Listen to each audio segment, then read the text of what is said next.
On enchaîne avec ce communiqué du cabinet royal. On y apprend que jeudi dernier, le roi Mohammed VI a reçu une note du président du Conseil de la concurrence relative à la décision du Conseil sur les éventuelles ententes des sociétés pétrolières et du groupement des pétroliers du Maroc.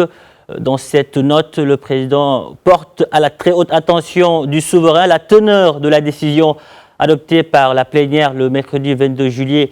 par 12 voix pour et une contre d'infliger une sanction pécuniaire de montant de 9% du chiffre d'affaires annuel réalisé au Maroc pour les 3 distributeurs leaders et de montant inférieur pour les autres sociétés. Et 5 jours plus tard, c'est-à-dire hier, le roi Mohammed VI a reçu une deuxième note du même président du Conseil de la concurrence portant sur le même sujet et par laquelle l'intéressé informe le souverain du montant des sanctions infligées aux distributeurs lors de la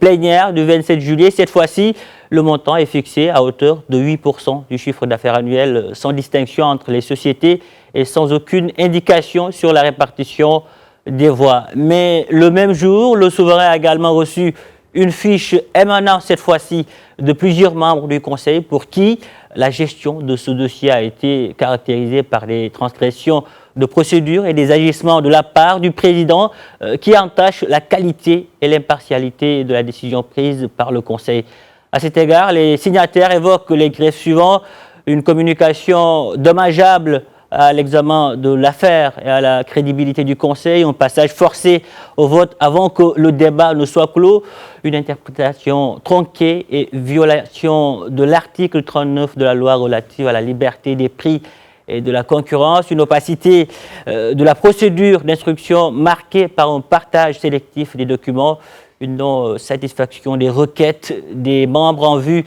d'un examen équilibré des arguments avancés par les sociétés.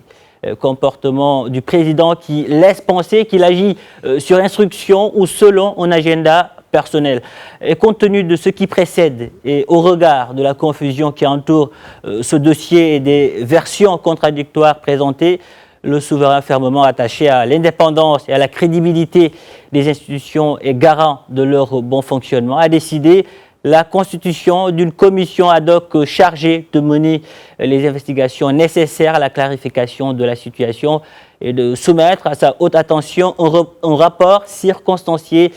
sur le sujet dans les meilleurs délais. Le souverain a bien voulu désigner comme membres de la dite commission les responsables suivants: les 2 présidents des chambres du Parlement,